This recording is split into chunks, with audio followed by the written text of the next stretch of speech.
Hi, I'm Ben Furman. And I'm Nate Blayton. And this is Patch In, the show from SoundNotion.tv dedicated to the wonderful world of electroacoustic music. Let's start off with some news and product information. Ableton Live has just released version 9.1.5. It is just a maintenance update with a bunch of bug fixes and performance improvements, but important nonetheless. If you're not updating, then you're part of the problem. You should be part of the solution, as Ben always says. In addition, Reason 8 is coming out on September 30th, and I know Ben's going to be staying up till midnight to get it, from what I understand. Hey, what can I say? They revamped the user interface, and it's my favorite synth program. So, yes. Speaking of things that are out and will keep you up way past midnight, iOS version 8 and 8.0.1 until they pulled it yesterday are out. So everybody is updating their apps to make sure that they're compatible. Again, if you're not updating, you really should be, except for that OS app. Give that a couple more days to stabilize first. Nice. Yeah, and I in Android land have no clue about any of this stuff, but I'm happy to learn as well.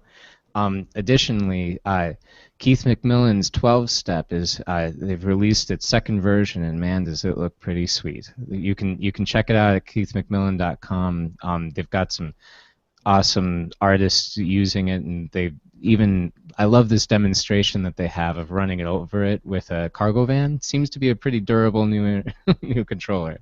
Yeah, so check it out. Yeah, I've got two of their products, and we'll probably be getting one of those eventually as well, in order to have my dream setup of an organ in my laptop bag, basically. Basically, just want to be Geddy Lee from Rush, right? So you Pretty can, much, yeah. yeah. Also, uh, talking about September 30th and a reason coming out then, just a bit of a shameless plug. If you are in East Lansing on September 30th and you want to come and see me do something live, I will be performing the electronics part of Kaya Sariaho's Laconisma de Lille. Catherine Salo will be presenting the flute part at a recital, and I have been contracted to run the electronics, yell at the gear, throw microphones across the stage, all of that stuff. Like any good audio engineer should. Yeah. So 8 p.m. at Cook Recital Hall at Michigan State University. It is, of course, free, but parking might not be. Hmm. My apologies. Anyway, our guest today is Jay Batzner, professor at Central Michigan University, who is here to talk about his pieces, the influence of science fiction on his works. I know William Gibson fans are probably in for a bit of a treat. Comic books, beer, and the tenure process if you're not a strict academic publisher. So, And welcome. oh, thank you, thank you. It's good to be here.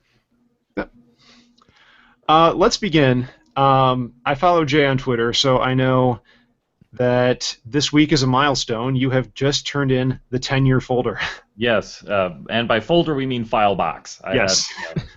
go out to Staples Sunday night to get this big plastic tub that I sat there for a second and I thought, okay, I had that Jaws moment of we're going to need a bigger boat because then and including the narrative and basically justifying everything that I've done over the past 5 years, because this is my sixth year at Central Michigan.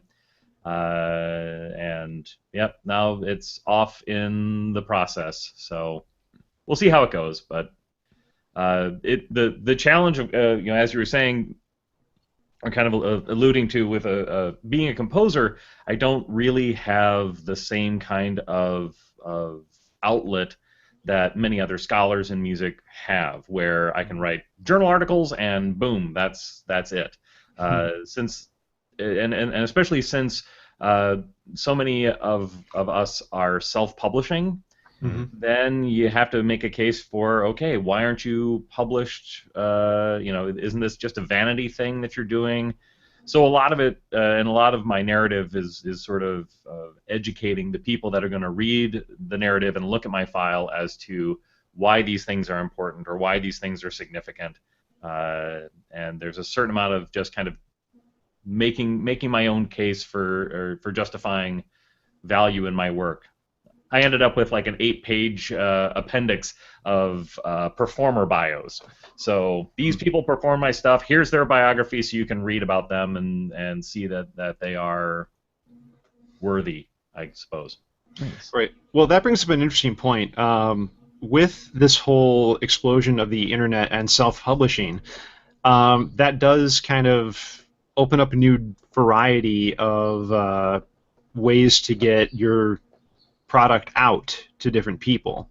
And it really seems to me that this is kind of the direction that a lot of people are going, if only because so many of the big publishers don't want to take a chance on anything unless it's an assured success. Right. Not just music. I mean, you see the same thing with every movie studio doing sequel upon sequel upon sequel. Yep. And even in my beloved world of comic books, you don't see a lot of really great new products coming out. Or at Although least I will not shamelessly plug some. Right. You know, not out of like the big two, definitely. Right. But then you start, but very much the way that we see things in the internet, where the internet's not kind of one gigantic community. Mhm. Instead, it is a bunch of little niches, and whatever you're into, you're going to find another 100 people that are into it. Yeah. So I think that bodes well for us. I hope so. And in some ways it can be helpful because and for the tenure process, let's take something like SoundCloud, how you can look at the stats and get some hard data, which universities love that. Hard data in terms of how many plays you've gotten in a certain period and where are they, because they want you to show creation of work, and then they also want to show that it's being widely disseminated. And if I can show, look, for some reason this past month I've had 400 plays in Brazil, which happened. I have no idea why. It's like suddenly somebody listened to a couple of pieces of mine many times down in Brazil, and I can't explain that. But that kind of data, I think, can sort of be spun to make the case for the tenure process. And I don't know that we necessarily had access to that kind of information when it was sort of the strict third-party publisher kind of thing. Right. And I see on your website you list your publishing company as Unsafe Bull Music. How does how did that work, setting up that as a structure? Was there a chime shop incident? No, actually, I don't know if you can see. Let me tilt this up. There's that sign right there. It says "Unsafe Bull, do not enter." And the story is that my dad stole that off of a tree when he was out walking or running once, and he just thought, well, that's a great sign, and took it, probably not thinking too much about the bull or people that might hop the fence or whatever. But it's always sort of been, in my bedroom growing up, and then I had it in my offices, and when it came time to sort of set up a publisher, it's like, well, I need to give them. Basically, I set up publishing stuff through ASCAP, and really all they asked was for potential names, and I had that at the top of the list, and that was the first one that obviously nobody had taken before. So Unsafe Bull Music. Just kind of became, Bing, I'm a publisher now. Yeah, Hey. and I think it's a catchy name as well, and it's an interesting story. I'm particularly interested in so much of your work involves electronics, and I see that you seem to have the scores readily available, but how do you deal with publishing like the software that goes along with it? Good question. When I'm still kind of working with that, because a lot of the things that I've done with electronics have just been things with fixed audio, and over the last 3 or 4 years it's been more with live electronics. The idea of publishing or distributing an app or something to play back, I don't know. I mean, for me, publishing is just sort of a way of getting the publisher royalty checks. Yeah. And I haven't honestly thought about it too much beyond that point. So I don't know. I have yet to say, put up a Max app or something like that on something like Silhouettes Receding, which needs live electronics.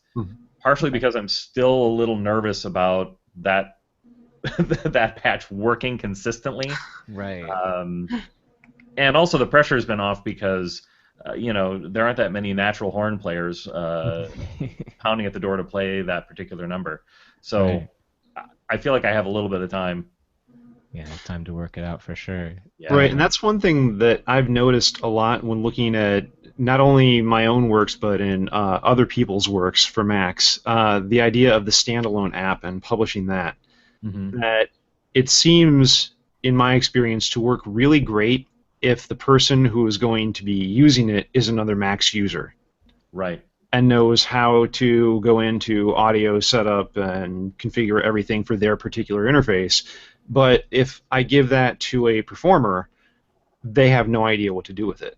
Right. Even if I include a DSP window message and tell them, click here, this is the first part, this is the second part, this is the third part, I invariably have to deal with questions from them. So I've been experimenting recently with sending them the unlocked patch.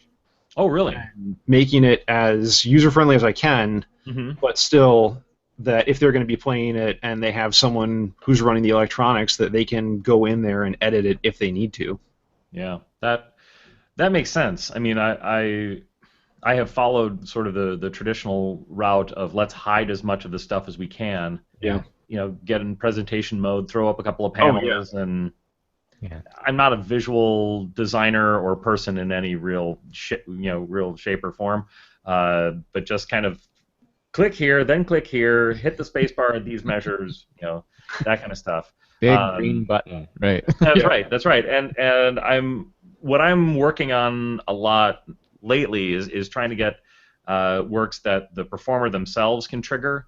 Through a foot pedal, like an air turn, or in one case over the summer, somebody took one of the new Bluetooth or newer Bluetooth keyboards and he literally stepped on the space bar because that was nice. That was the most reliable way of making it work. And I guess I have that sort of mercenary, let's just make it work somehow attitude that I'm fine with that.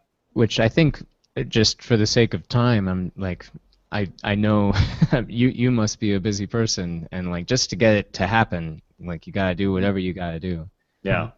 But right, I mean, I did make a patch for the Dreams Grow Like Slow Ice because it is a pretty traditional fixed media part. But I figured it'd be a whole lot nicer for Tammy to be able to trigger the events when they happen, because it's not a particularly intricate, interlocking relationships between the flute and the tape part. But there again, we still dealt with, hey, it's not doing anything, and I figure, wow, this is we're triggering 6 samples here, and it's something's still not working. So yeah, having backup plans for your backup plans is it's a part of the tech life. Yeah. Absolutely. Well, and especially with something like that, I find my first forays into really using PD or Max were very similar, using it to control fixed media sample playback. And just dealing with that is one thing, but then when you start incorporating actual live processing, the level of complexity always increases and the likelihood of some sort of systemic failure happens as well. Right. So how do you handle that when you're doing a piece that has that interaction now?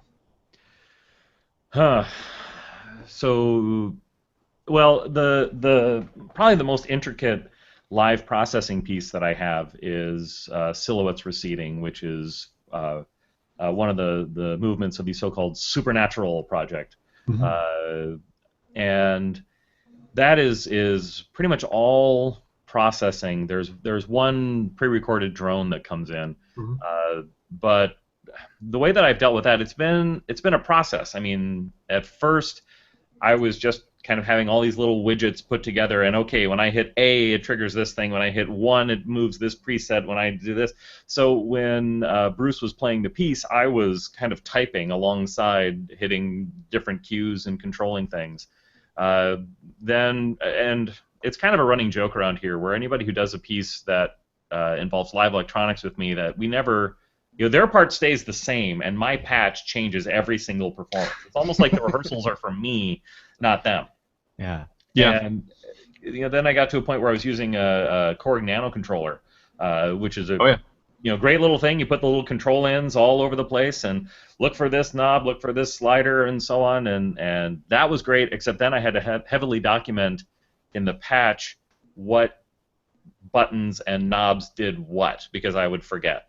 Yeah. And, I was using all of those things to control stuff, and it was great. But then I thought, again, for that kind of generalization, if somebody else wants to do this, okay, so do they need this standalone, and then do they also need a nano controller to do it? Yeah. I mean, writing for nano controller might not be the worst thing, because that's probably one of the least expensive controllers that you could get as well. Very true. Very true. And I liked that version a lot. It allowed me to be much more responsive to when especially when levels were off or balances were happening. Mm-hmm. But the most recent iteration of it that we did, and we actually did it twice in a row. I was impressed.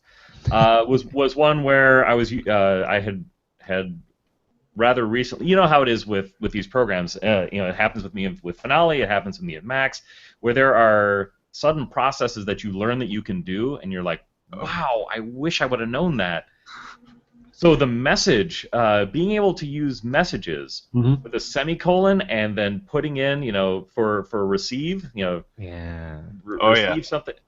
I just learned how to do that earlier this year, and I thought, oh my God, I've been doing this the hard way all this time. So I actually got it now where I can just the space bar, and it'll kick out a message to 5 different parameters that will tell it what to do and where to go, and then all I had to do was sit there and hit the space bar, and I thought, okay, that's it. That's like, we could put the keyboard on the floor and Bruce could do this himself, or modify it for an air turn, for the same thing. It's just basically going through a counter object that, select this number and then run these things. So then in Max you can just set up each, and I guess it's the same in PD, where you can just have your message box that's basically like your instruction of each of the things that happen at Q2 or whatever. Exactly. Yeah. Yeah, that's wonderful. Which, if you're not familiar with the FLOSS manual for Pure Data, you can just Google FLOSS and Pure Data, and they have a great open source book for it.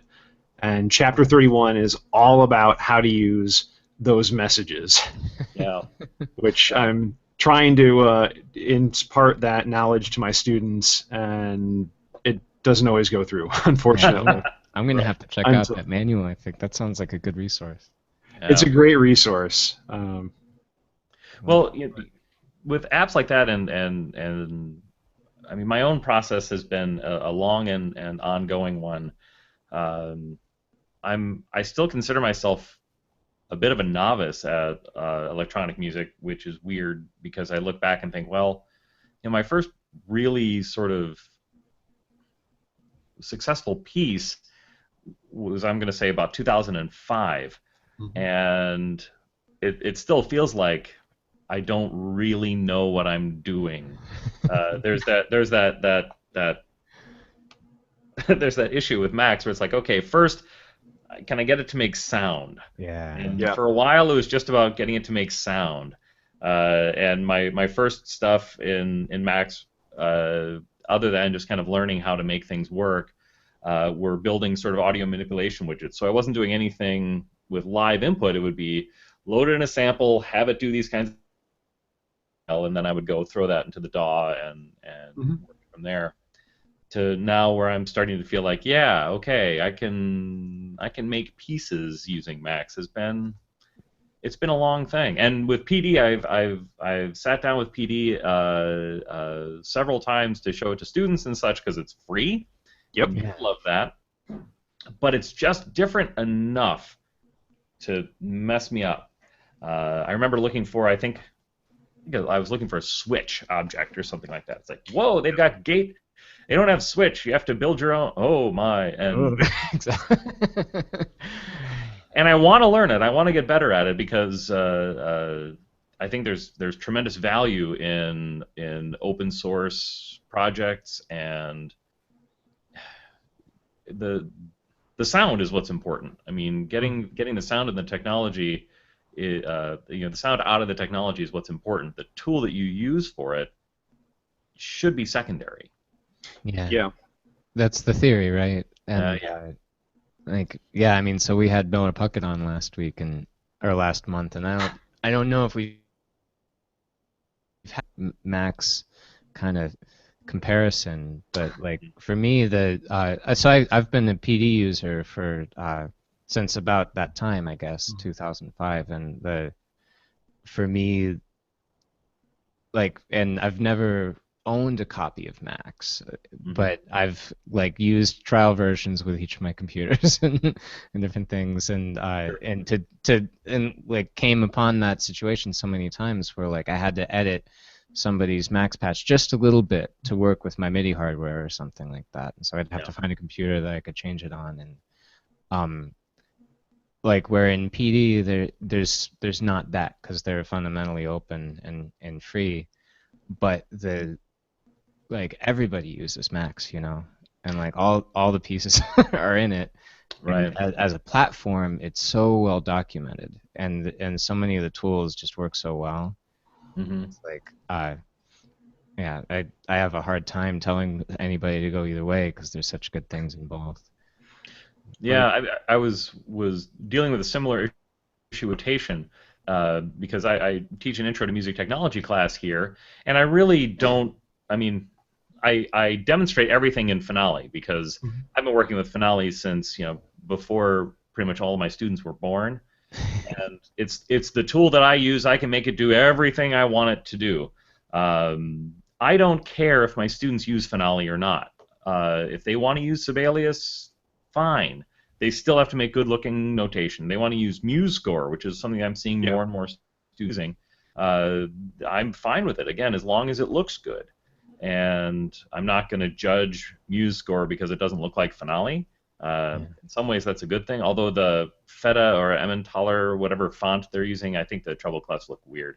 I agree with you 100% on that. That Bravura font though, that's sweet. I like that one. Yeah.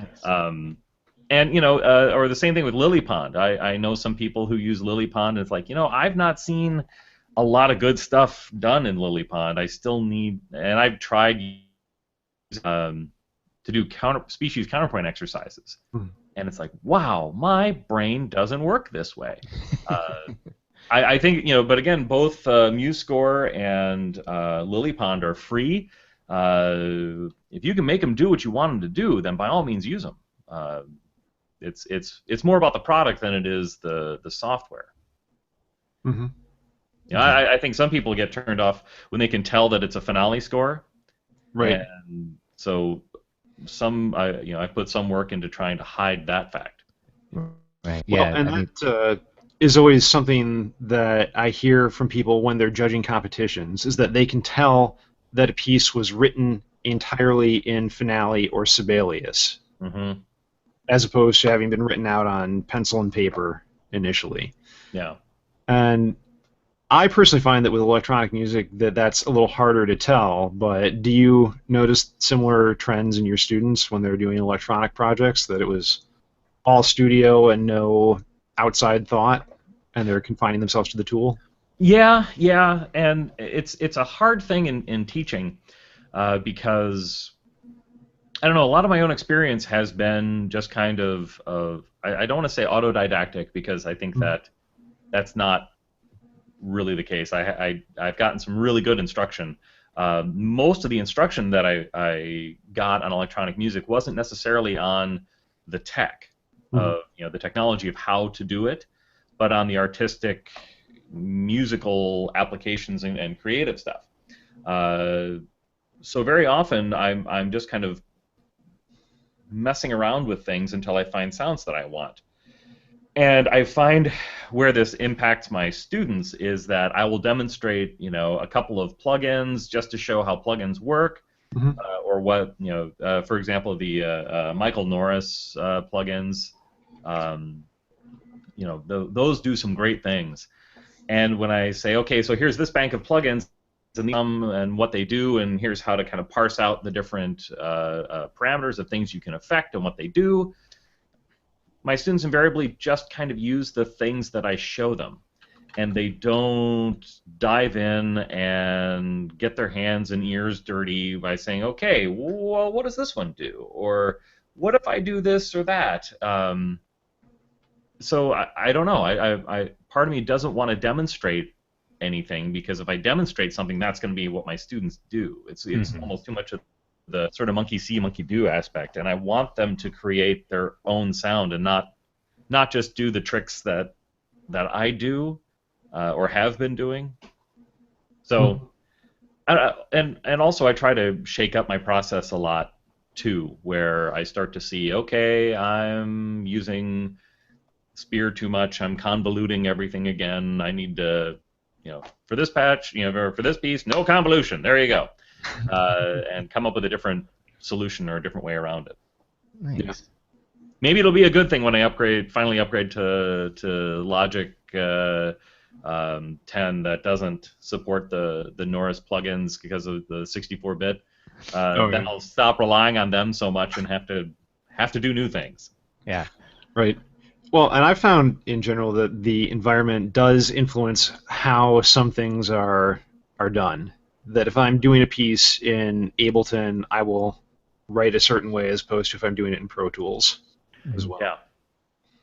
Yeah, and that's something too. Ableton is a program that I have kind of a cursory knowledge of, and I want to do more in. But I realize when I sit down to use it, it's like, okay, I could, I recognize how I could use it like a standard DAW.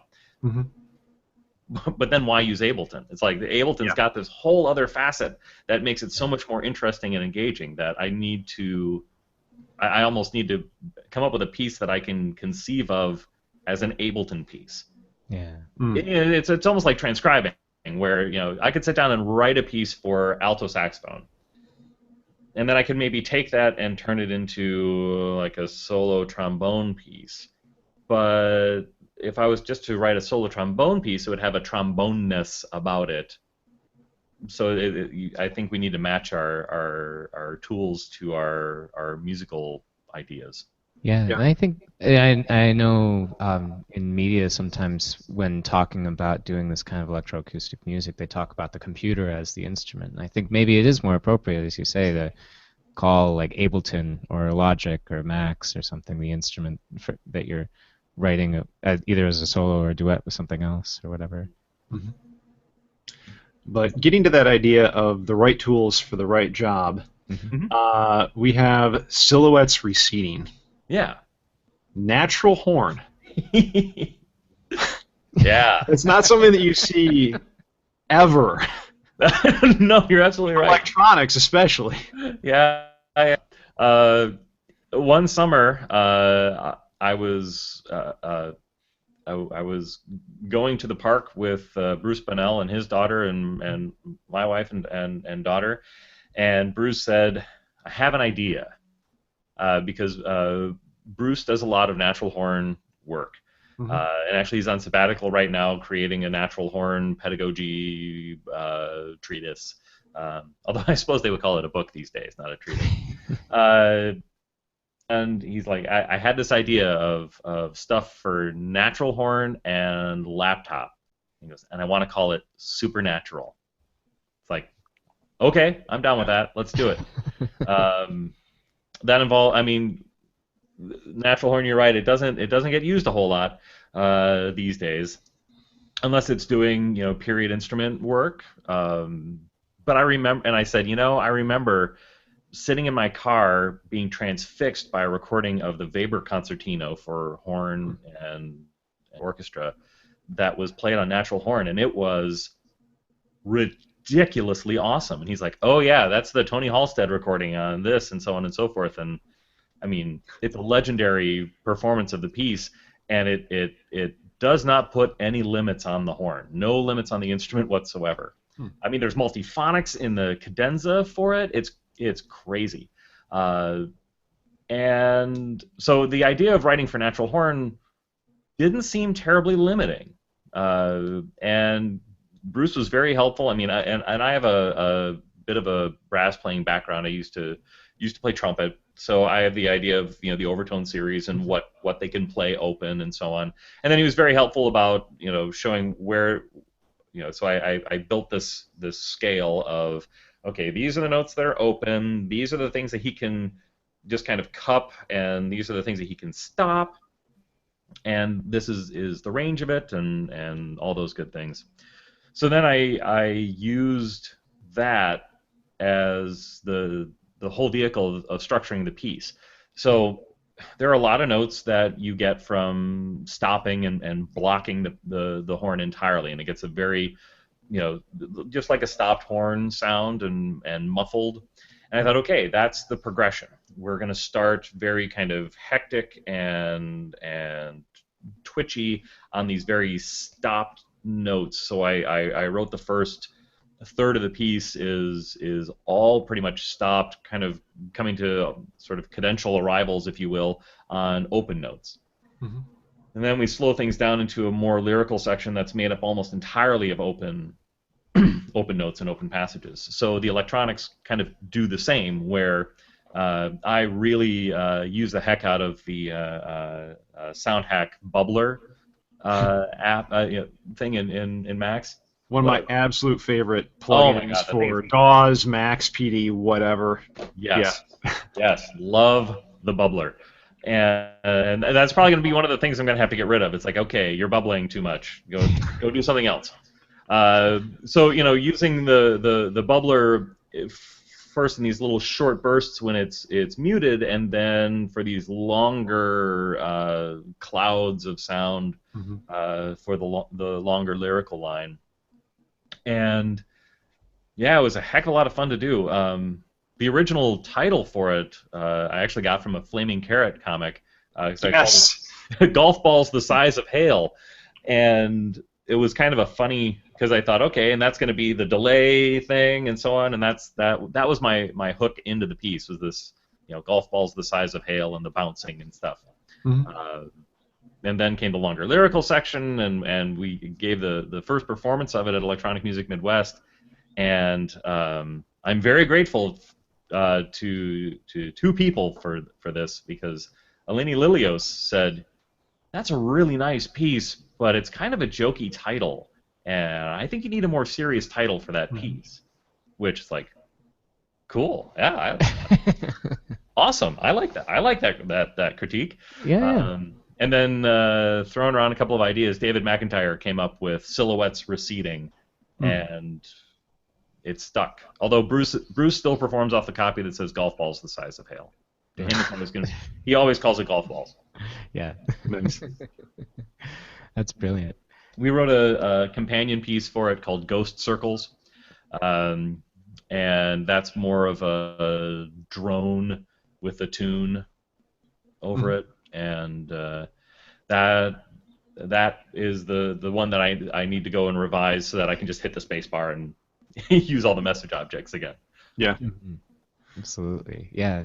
And yeah, you kind of talked a little bit about the Max, and then the development of this patch and how it turned into just doing the spacebar for each cue, and so it seems like it must be a nice one to perform these days as well. It gets more foolproof with every iteration. Mm-hmm. We played it at Seamus earlier this year, and was having some gain structure issues, and I was having a hard time with feedback in the patch and stuff. So that, okay, after our sound check, which was at, I don't know, I think our sound check started at 10:30 at night or something. Finally got back to the hotel room. It's like, okay, I'm just going to throw in some compressors here, and that'll keep everything. Then, during the performance, and this is one of those reasons why I'm still kind of nervous about just letting a patch loose. During the performance, noticing, wait a minute, I'm not getting anything out of the right side of this one particular What the heck's going on? And so while he's playing, I'm digging through the patch, and sure enough, I had plugged it into the compressor in one of the bubbler spots. Maybe it was a different spot. But I plugged it in, but I'd forgotten to connect it through to the right side. Oh. In the performance, like, drag that patch cable. We were back in action. Wow. And I'm too.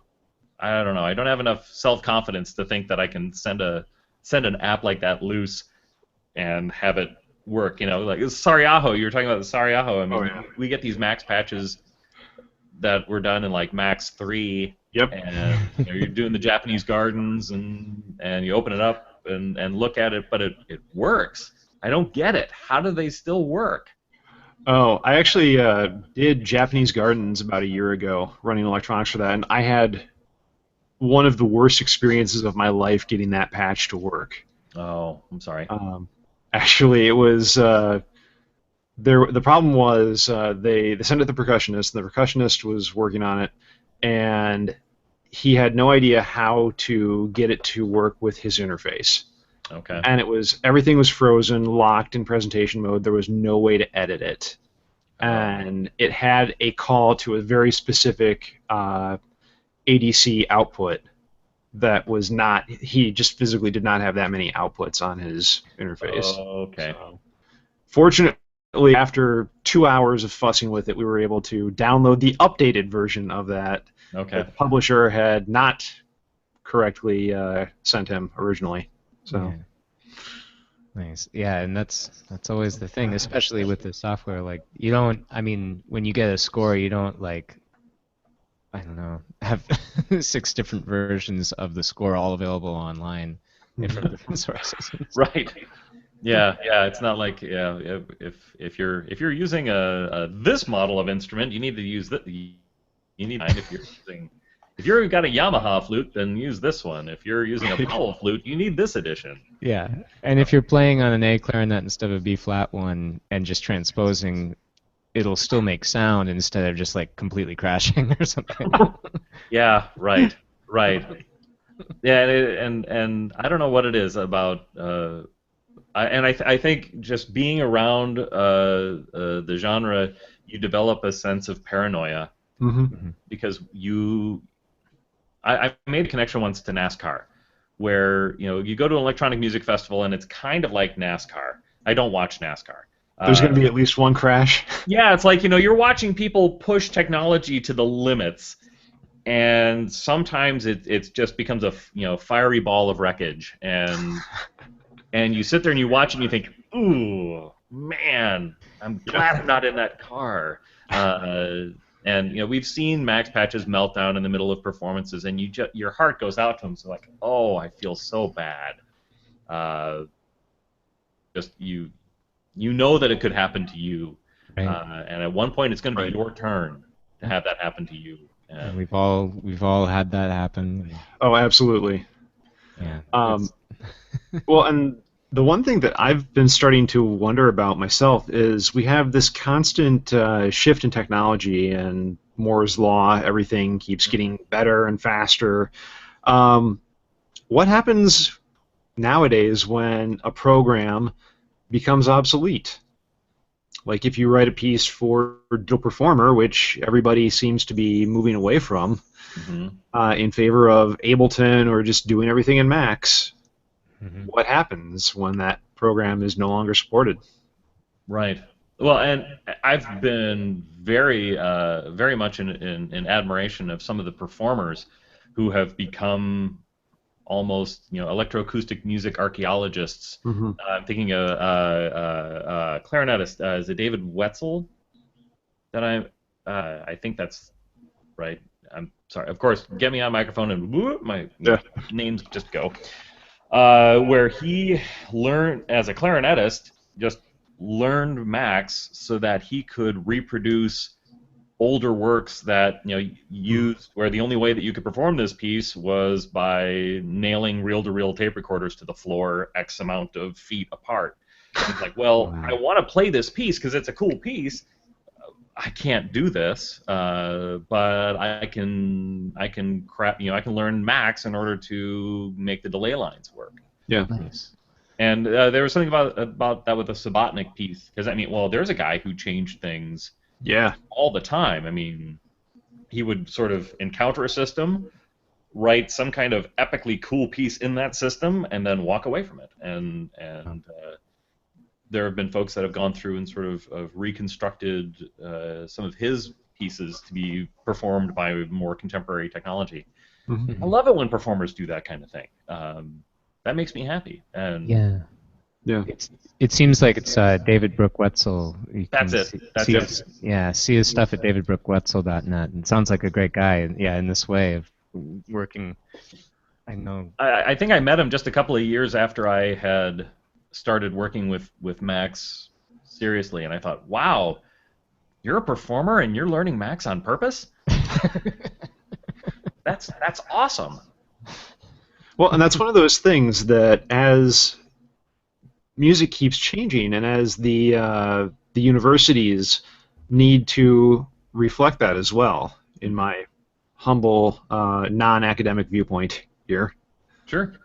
I mean, I've been seeing a lot of articles online about a lot of people are reposting the same article. I don't remember who wrote it, about the hypothetical music degree program that they would create Mm. that involves students learning basic computer skills and not just the war horses for their instruments, but having to take popular music as well. Sure. Do you see that as something that could actually happen within academia, given the slow rate of change that typically happens there? I do, and I think that composers are uh, in a good sort of leveraging point to do that kind of thing. Um, especially now, where there is no sort of singular musical culture in academia. You know, we've always sort of had this rise of people rebelling against the generation that came before them, and all the minimalists getting their start because they were being forced to write serial compositions for their dissertations and whatnot, and they're like, screw that, I don't want to do that. And then suddenly those folks were getting all the jobs, and Mhm. the serial aesthetic that we might think about as part of being the academic way, that kind of drifted away, where when a student says, oh, I want to write a serial piece, like, really? I mean, there might be reasons to use that technique, but it's going to make your music sound 400 years old at this point. Yeah. Where now a lot of the folks that are becoming faculty okay, I'm going to do the unfair thing where I'm just going to generalize my experience out to everybody else. As we all But do. I didn't grow up knowing a lot of classical music. Mm-hmm. I took piano lessons, and I knew the pieces that I was playing there, but I knew the stuff that we played in band, and that was about it. So I didn't enter college as a music major with this huge experience and backlog in common practice period rep. We knew about Mahler were some of the references made to him on MASH. It's like that was it. And there came this period where it's like, okay, I've got to learn a lot of this stuff. So I spent a lot of time learning all of the stuff that I didn't know. Mhm. Then there came the I think almost obligatory snobbery period where it's like, all of that stuff I used to listen to, that was just popular crap. I'm into classical music now. I am an erudite, learned person. Real music. Yeah. Yeah. Well, for me, it's 80s pop, and then there comes a point where it's like, wait a minute, that stuff is who I am. That is just a part of my musical being, and it's folly to deny it or repress it. So I think that's where we're seeing a lot of composers that are mixing and matching rock influences and popular music influences with chamber, music ideas or classical music ideas. This whole kind of crossbreed of chamber ensemble versus band. Groups like Build or Victoire or Newspeak even, where they kind of fudge or blur lines. We're sort of the ones that are starting to teach composition. So my students come in trying to sound like Robert Schumann. I'm like, so what are you listening to? And they'll pull out their iPods and they'll play something, and it's like, okay, so if you're spending your time around this, why are you writing like this? Yeah. Can't you bring these influences together and write what you are, who you are? So hopefully that will change things for the better long term. But yeah, it's a slow evolving process, and if something has a beat and a groove to it, I want to hear that. And it doesn't have to be a minimalist process groove either. It can just groove, and that's okay. Yeah. Well, and that is another question that I always love to ask my students is, what are you actually listening to on your iPad or iPod or iPhone, what iDevice? Yeah.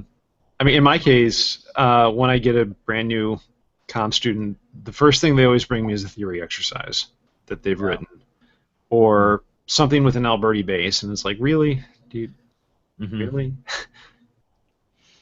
Yeah.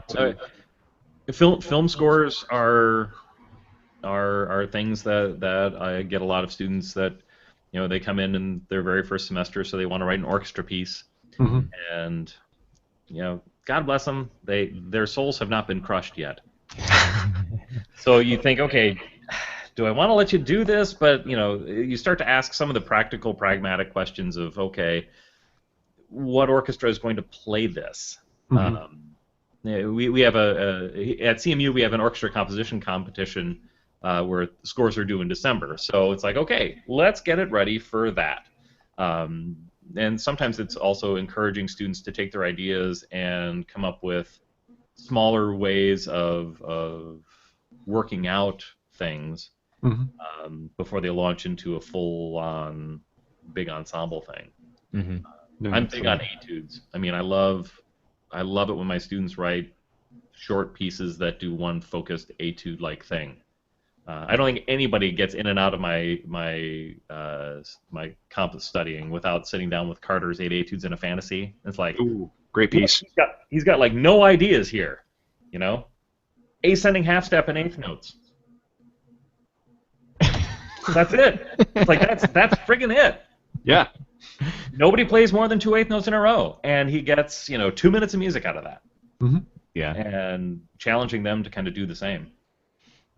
There's a lot of music to be had in that way of I mean, that's one of the mysteries of this. Like, you'd think there's only so many notes, right? You can eventually run out of combinations with them, but that's amazing.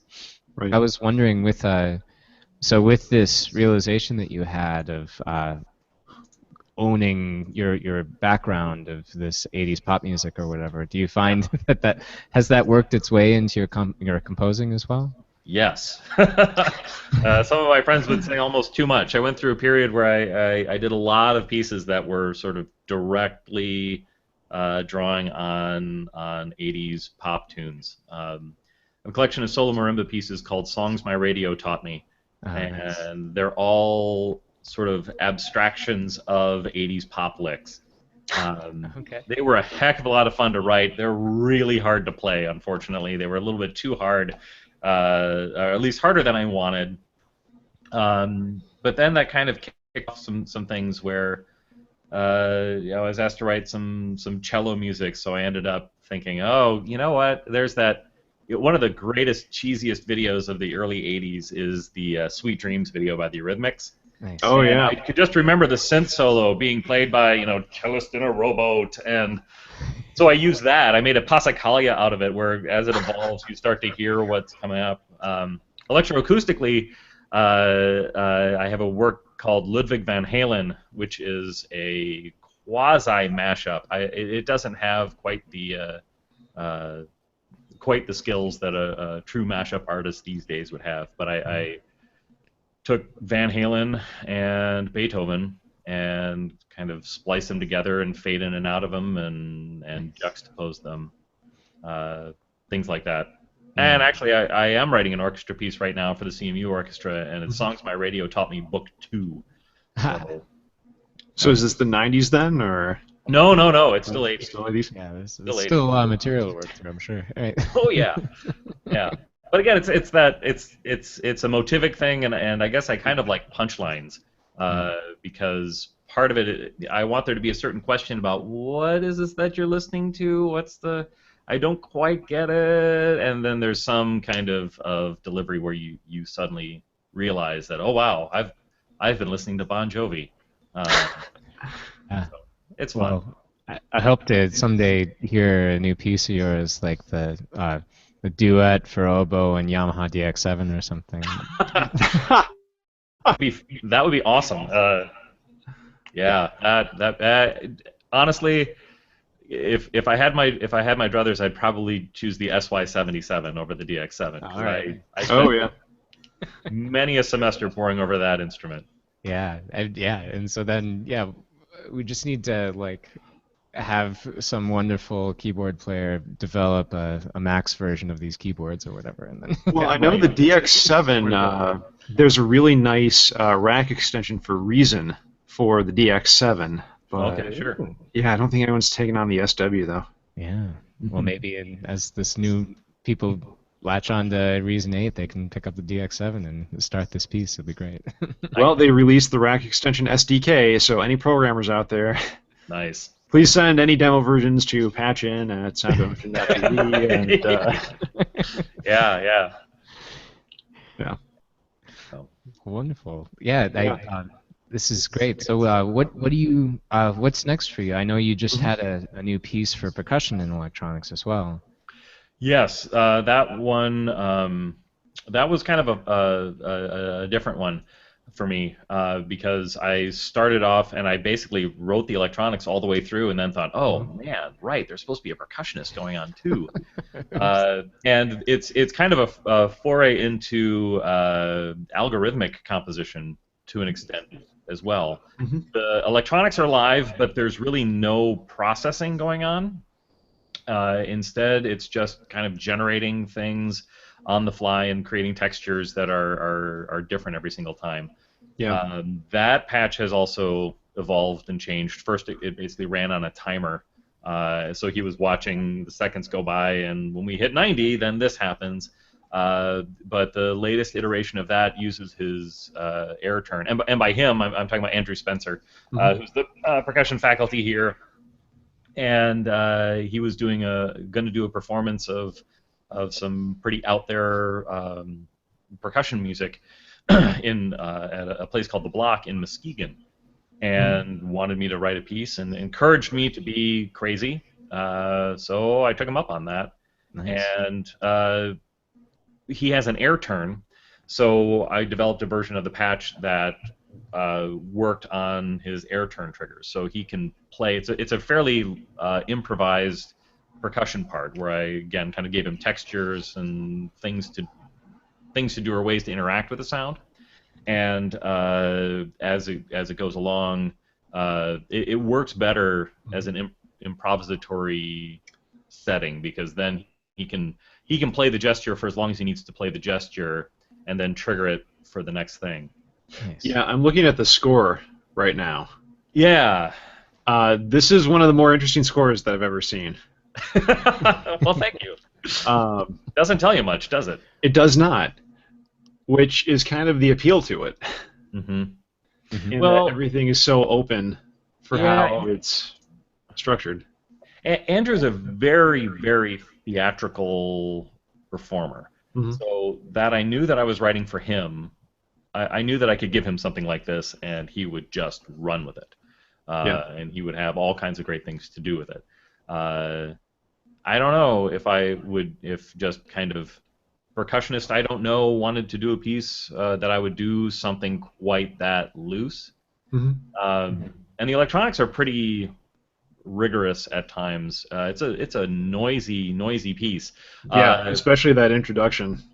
Yeah, and that's just like sending random numbers into cycle and objects, and it it was weird. I don't know. I don't always understand what I'm doing from an artistic point of view. I get more and more comfortable with the idea of letting intuition drive for a while, and Nice. then I'll let my intellect catch up in terms of what needs to happen next based on what I've done before. Hmm. And this piece was just weird. It was working. I liked it, and I realized what I was doing, and it's actually a tie-in to my comic book heritage as well. The character of the drummer from Planetary, that became sort of the form of the piece. He can the drummer basically can control the flow of information or electricity or whatever by drumming on it, and that's what happens. We start with this incredibly chaotic sound world, and then over the course of the drum, it ends up in a much more settled and controlled kind of space. Yeah. Neat. As a parallel with that, I recorded. My dad is a woodworker, and he has always done a lot of carpentry things. And I thought, wow, I should record some of these sounds of his power tools, and you can get a lot of good sounds that way. So one summer, we were sitting there, we were building a frame, kind of a. And I just let the recorder run so that we can get sounds and stuff. And I was also kind of taken with all of the dialogue that I had captured, and thought, it's got to be in there too. And then just, I suppose, the metaphorical idea of construction, taking something and building something out of it, that became sort of a parallel, which is why there are all the tool samples in there. Nice. Yeah. Yeah, it's an interesting piece to hear. I hope our listeners get a chance to hear it sometime. Maybe it'll end up on your SoundCloud or something. But Yes, that will be there sometime this week. I did a faculty recital of compositions on the 9th, Oh, cool. and got a lot of good recordings of pieces, so I'm kind of rolling those out as I can. Nice. Well, sweet. Yeah, and we're gonna have links to all of the things that we've been talking about in our show notes, including these recordings on SoundCloud and Great. some really interesting scores. Yeah, which is pretty wild to see. I was just wondering, did you have any other like events coming up? I know you just had a faculty recital, but anything else you'd like to plug and as we wrap up the show? Gosh, I don't have my calendar up, and a lot of it. I mean, I do a lot of grading, so I got a lot of grading coming up. Cool. My condolences. Yeah, it's how it goes. I'm working on a piece right now for Tammy Evans Yance, who's the flutist in Dreams Grow Like Slow Ice. Okay. I encouraged her over Twitter once to buy a glissando head joint, and then she did, and now I get to write for it. Hey. So yeah, I wrote that piece for her, and then we talked about doing just an unaccompanied piece for that I think she's planning on doing on her recital in November. So that needs to get done soon. Nice. And Tammy's going to be performing Dreams Grow Like Slow Ice at Electronic Music Midwest in October. And then I'm going to the Dance Educators Association conference in Chicago in November for a dance collaboration that I did last semester for a work called Transitions, and it's about based on the interviews that the choreographer and I did with 3 student veterans. So they had military careers and then transitioned out of the military and into student life at Central Michigan. And we did kind of the Cage Cunningham thing where we took the interview footage and we kind of came up with what the themes were for the 4 different sections of the piece. And then I went off and composed. She went off. She is Heather Traumer Beardsley, who's the choreographer, dance faculty here. Created the choreography, and then a week before the concert, they put it together. It was really pretty cool. It was a great experience. Yes. Yeah. Yeah, a lot of bubbler in that one. Well, some things are part of the toolkit because they're just great. Yeah, that's true. That's true. But yeah, there comes a point where I don't want people to say, "Ugh, here comes another Batzner bubbler piece." So You could use his Chebyshev polynomial editor too. okay, yeah, Huh? maybe I'll use that as a Yeah. transitional device for weaning myself off the bubbler. Yeah, absolutely. Well, it's cool, and we'll look forward to hearing more of your work down the line. And it's been a joy to talk to you. I think we're probably ready to move on to our last segment of the show. This is Very our monthly or the thing we do every month. It's our The 2 minute challenge. Yeah, you're familiar. The Is it the infamous bubbler? Are you 2-minute talking about the bubbler? Oh, well, it's Ben's turn this month. So Ben, what are you going to talk about? Well, I am not going to talk about the bubbler, unfortunately. If I had known we were going to get into it that much, I might have actually prepared it. I'm going to be talking about something that is near and dear to my heart, amplitude modulation. Nice. Well, cool. So we don't have our fancy video overlay today, but I've got a timer on my end. So, Ben, whenever you're ready, I'll start the timer as you start. Okay? So, at its most basic, modulation is the process of using one thing to control some aspect of another thing. The things in this case are audio, and thus usually audio signals, and there are two types of signals. You have the carrier, which is the signal that's being controlled in some way by another, and the modulator, which is the signal that's doing the controlling. For amplitude modulation, we're changing the instantaneous amplitude of one signal with the amplitude of another. So if you're doing this in Max or PD, you just take two signals, a multiply object, connect, done. Frankly, it doesn't matter which signal is the carrier and which is the modulator in this case, because multiplication is symmetrical, so A times B equals A times B, or equals B times A, and they both produce the same signal C. However, in terms of low values, say 0 to 20 hertz for the modulator, the effect that you're going to get is more like a tremolo or a vibrato. After that, the ear starts to hear them as two separate tones that are interacting, and you're going to get ring modulation, which is the simultaneous sum and difference. And in fact, looking at this, it's going to pretty much be that if you're looking at it on a spectrogram. You will notice, however, that this is not exactly what you might want, though. You might want to differentiate amplitude modulation from ring modulation, so you have to do that by making the amplitude modulator unipolar and have a range of 0 to 1 instead of the traditional sine wave 0 to 1 to 0 to -1. You can do that and scaling the modulator, making the amplitude wow effect on the waveform more pronounced. However, methods of that will be a different subject and will differ depending on what environment you're using. Nice. You got 10 seconds. Commutative property, that's what I was looking for the mathematics. Nice. Well, congratulations, Ben. Here's your buzzer. Beep. Okay. Yeah, made it quite efficiently, well under 2 minutes. Yeah, I was going to say he was reading that. He had prepared.